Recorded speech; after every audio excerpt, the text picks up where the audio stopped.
اللہ نے جو کچھ پیدا کیا اس میں اس کا ماسٹر پیس، اس کی کریشن کا کلائمیکس انسان ہے. اور انسان کی زندگی صرف یہ زندگی نہیں ہے جو اس دنیا میں بسر کرتا ہے. میں نے وہ شعر سنایا تھا آپ کو، آخری تاجدار ہند بہادر شاہ ظفر عمر دراز مانگ کے لائے تھے 4 دن، 2 آرزو میں کٹ گئے 2 انتظار میں. آپ غور کیجئے، ان الفاظ پر نہ جائیے. ایوریج لائف کیا ہے انسان کی؟ اس کا کتنا حصہ ہے جو بچپن نہ سمجھ ہے، نہ شعور ہے، نہ ہوش ہے، کھیل کود میں گزر گیا، اور ایک عمر کے بعد پھر وہ بچپن آ جاتا ہے. لیکن لا یعلم من بعد علم شیئا، بڑے بڑے عالم، بڑے بڑے فاضل پھر بچے بن کر رہ جاتے ہیں. دماغی صلاحیتیں معوف، قوا جو ہے مزمحل. اس کے درمیان کتنا عرصہ ہے؟ میکسیمم وقت جو ملتا ہے انسان کو کام کا، ایکسیپشنل ہے لوگ، لیکن ایوریج جو ہے 30 ایئرز سے زیادہ آپ کا زندگی کا جو ہے در حقیقت، جس میں آپ اپنے کسی ارادے سے، اپنے کسی پلاننگ کے تحت، اپنے خود پیش کسی نقشہ کار کے طریقے سے کوئی کام کرتے. تو کیا زندگی بس یہی ہے؟ کیا کریشن کا کلائمیکس جو ہے ذہن مانتا ہے کہ یہ پوری کائنات اس کی وسعت کا اندازہ کریں اور اس کا کلائمیکس انسان اور اس کی حقیقت یہ؟ نہیں. انسان کی زندگی بہت طویل ہے. اس زندگی کے 3 حصے ہیں. آپ حیران ہوں گے، ذرا غور سے آج توجہ سے بات سنیے. 2 تو سب نے سنے ہیں، میں 3 کہہ رہا ہوں. ہماری کریشن کب ہوئی تھی؟ ازل میں، جب روحوں کی شکل میں ہمیں پیدا کر دیا گیا تھا، جن سے اللہ تعالیٰ کا وہ مکالمہ ہوا تھا، الستو بربکم قالوا بلا. میں بھی تھا، آپ بھی تھے. ہر شخص نے اللہ سے معاہدہ کیا تھا، الستو بربکم قالوا بلا، کیوں نہیں، شہیدنا، ہم گواہ ہیں، اے اللہ تو ہی ہمارا رب ہے، ہمارا مالک ہے. یہ معاہدہ کیا تھا کہ نہیں؟ ہم سب تھے.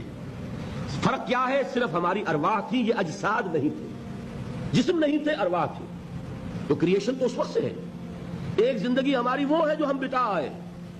ایک زندگی یہ ہے کہ ایک جسم کے ساتھ، وہ جسم جو زمین سے بن رہا ہے، پیدا ہو رہا ہے، زمین کی غذا سے پل رہا ہے، اس کے ساتھ اس روح کو شامل کر دیا گیا. یہ ہماری حیات دنیاوی ہے. اس کے بعد وقت آئے گا، جسم واپس چلا جائے گا جہاں سے آیا تھا. منہا خلقناکم وفیہا نعیدکم ومنہا نخرجکم تارۃ اخری. اسی میں سے ہم نے تمہیں بنایا تھا، اسی میں لے جائیں گے، اسی میں سے پھر قیامت میں اٹھا کھڑا کریں گے. لیکن کیا روح بھی دفن ہو جاتی ہے؟ نہیں. تمہاری اصل حقیقت وہ اس وقت لوٹتی ہے وہاں جہاں سے وہ آئی تھی. یہ مفہوم ہے انا للہ و انا الیہ راجعون. ہماری ارواح وہاں سے آئی تھی، وہیں لوٹ جائیں گی. ہمارا جسم زمین سے آیا تھا، زمین میں لوٹ جائے گا. یہ زمینی شے ہے، وہیں سے آئی تھی، وہیں دفن ہو جائے گی. دفن ہو، جلا دی جائے، جو بھی ہو وہیں جائے گی. چیلے کھا جائیں گے پارسی کی لاش کو، تو چیلے بھی تو پھر مٹی بن کر مٹی میں مل جائیں گی. بہرحال یہیں سے تم آئے، یہیں جاؤ گے. لیکن ہم در حقیقت جس شے سے عبارت ہے وہ ہمارا جسم نہیں ہے، بلکہ وہ ہے ہماری روح. وہ روح جو ہے وہ تو اس وقت سے ہے، الستو بربکم جب ہم نے کہا تھا. اس کے بعد ہمیں یہاں بھیجا گیا اس جسم کے ساتھ، اور وہ روح واپس جائے گی. انا للہ و انا الیہ راجعون. اب اس کو آپ نے سمجھا؟ انسانی زندگی کا یہ تصور ہے جسے ہم تسلیم کرتے ہیں. بدقسمتی جیسا کہ میں نے عرض کیا، پہلے حصے کو اکثر و بیشتر کوئی جانتا نہیں، ذکر کرتا ہی نہیں. 2 حصوں کو تو مسلمان نہ مانے گا تو وہ مسلمان ہی نہیں.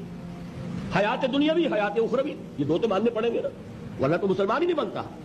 بہرحال اگر یہ زندگی اتنی طویل ہے تو یہ درمیان میں جو موت کا وقفہ ڈالا، کیوں ڈالا؟ موت ایک زندگی کا وقفہ ہے، یعنی آگے بڑھیں گے دم لے کر. کیوں ڈالا؟ اس لیے کہ ایک حصہ تمہاری زندگی کا ایک امتحانی وقفہ بنا دیا جائے. خلق الموت والحیات لیبلوکم ایکم احسن عملا. موت اور زندگی کا یہ معاملہ اس لیے پیدا کیا تاکہ تمہیں جانچے، پرکھے، آزمائے کہ کون ہے تم میں سے اچھے عمل کرنے والے. یہ ایک امتحانی وقفہ ہے. میں نے 30 برس کہے تھے نا. آپ ایک امتحان سے واقف ہیں جو 3 گھنٹے کا ہوتا ہے. 3 گھنٹے کا پرچہ ہے. وہ صرف فرق کیا ہے؟ وہ کوانٹیٹیو ڈیفرنس ہے، کوالیٹیٹیو ڈیفرنس نہیں ہے. 3 گھنٹے کا پرچہ اور 30 برس کا پرچہ ہے جو میں اور آپ لکھ رہے ہیں اپنے اعمال سے، اپنے افعال سے، اپنے اقوال سے، اپنی ساری سعی و جہد سے. 30 برس کا ایک پرچہ ہے جو ہم دے رہے ہیں. یہ جو خلق الموت والحیات لیبلوکم ایکم احسن عملا، اور حیات انسانی کا یہ طول، علامہ اقبال کے 2 اشعار ہیں، نہایت قیمتی ہیں. آب زر کسی شے کا نام نہیں اقبال کے ان اشعار کے لیے. جو اس سے کہیں قیمتی شے ہو اس سے وہ لکھے جانے کے قابل ہے. کیا فرماتے ہیں؟ تو اسے پیمانہ امروز و فردا سے نہ ناپ، جاویداں پہ ہم دواں ہر دم جواں ہے زندگی۔ یہ کیا تم نے حساب جوڑا ہوا ہے کہ 365 دنوں کا ایک سال، اور ایک سال کے پھر 30 سال اور 40 سال اور 100 سال، یہ ہے تمہاری زندگی؟ تو اسے پیمانہ امروز و فردا سے نہ ناپ، جاویداں پہ ہم دواں ہر دم جواں ہے زندگی۔ اس کے ساتھ ہی دوسرا شعر سنانے سے پہلے جو پہلا شعر ہے، اب اس کا میں مفہوم بیان نہیں کروں گا، جو سمجھتے ہیں انہی کو یاد دلا رہا ہوں۔ برتر از اندیشہ سود و زیاں ہے زندگی، ہے کبھی جاں اور کبھی تسلیم جاں ہے زندگی۔ تو اسے پیمانہ امروز و فردا سے نہ ناپ، جاویداں پہ ہم دواں ہر دم جواں ہے زندگی۔ آخری شعر سنیے، الزم ہستی سے تو ابھرا ہے مانند حباب، اس زیاں خانے میں تیرا امتحان ہے زندگی۔ خلق الموت والحیات لیبلوکم ایکم احسن عملا۔ امتحان کا ایک نتیجہ نکلا کرتا ہے نا۔ آپ کھڑے ہوا کرتے تھے کبھی 31 مارچ یا 1 اپریل کو رزلٹ ڈکلیئر ہوتا تھا۔ وہ ایک دن آنے والا ہے، اسی کا نام ہے دی ڈے آف ججمنٹ، وہ ہے یوم القیامہ۔ ڈکلیئر کیا جائے گا کون فیل ہوا کون کامیاب ہوا۔ ذالک یوم التغابن، وہ ہے ہار اور جیت کے فیصلے کا دن۔ اس روز معلوم ہوگا کون اس امتحان زندگی میں کامیاب ہوا کون ناکام ہوا۔ کامیابی کیا ہے؟ وَإِنَّهَا لَجَنَّةٌ أَبَدًا، ہمیشہ ہمیش کے لیے جنت، اور ناکامی کیا ہے؟ أَوْ لَنَارٌ أَبَدًا، یا جہنم ہے ہمیشہ ہمیش کے لیے۔ ان تمام چیزوں کو جمع کیجئے، یہ کیا ہے؟ ایمان بالآخرہ، ایمان بالمعاد۔